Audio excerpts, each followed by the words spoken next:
Remember when you were 4 and you didn't even know what your body was supposed to look like, what it was supposed to be, what it meant to be skinny or fat or short, or what size your boobs were supposed to fill in a cup size in order for them to be perfect? Remember when you didn't even know what perfect meant? When did someone say the word perfect? What context was it in? Under what circumstance? When did someone tell you what imperfect was? How did they define it? What flaws were?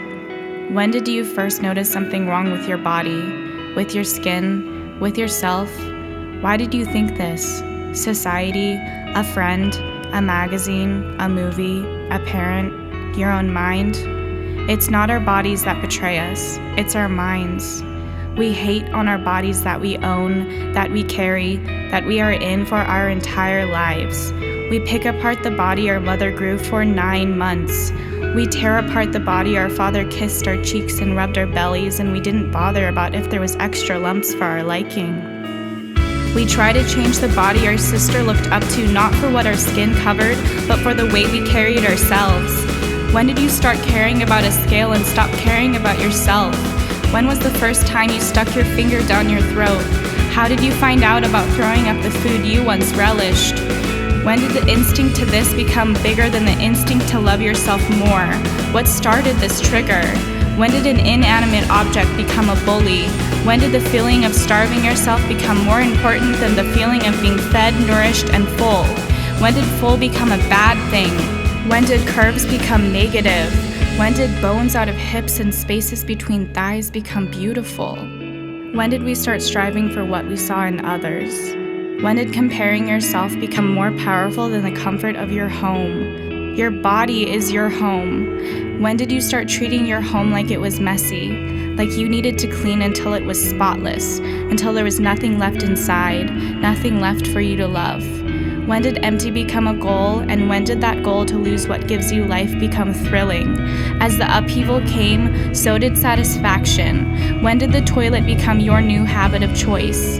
When did it stop being a choice and only become a habit, an addiction, a routine, a drug, a poison, a fixation, a satiation, a hunger?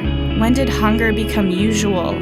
When did you lose control of your self-love to gain control of your self-hate? Why do we feel in control when we are bringing down buckets and bringing it back up, but feel no control when we are filling our mouths with nutrients that are supposed to be our necessities? When did you forget your body keeps itself alive every day, heals itself, breathes itself, heartbeats itself every goddamn day for you to destruct it against its will, for yourself, to look at your body and not want to get rid of every stupid fucking flaw, disfigurement, bump, fat, extra, yelling at you, you're ugly, that you're not worth the heart that's in you, that if you look like what you want to, like her, like him, you will be happy, and you will love yourself and you look perfect. No. That demon that has grown so aggressive is wrong.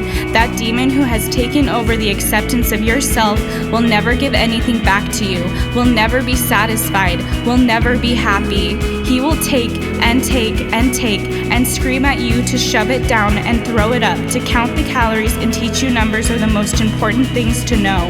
The lower the better. No. You are so fucking beautiful. You have no idea how beautiful you are. That fat you see on your stomach, it's beautiful. That 32A, it's beautiful. Those thighs that squish together and brush each other every time you walk, it's beautiful. The butt you have that sticks out plump and bubbly, it's beautiful. That flat surface you see after your spine ends, it's beautiful. Your hands, your cheeks, your neck, your arms, your legs, they're beautiful. Those stretch marks that look like rivers and constellations telling where your skin has swam and been, they're beautiful.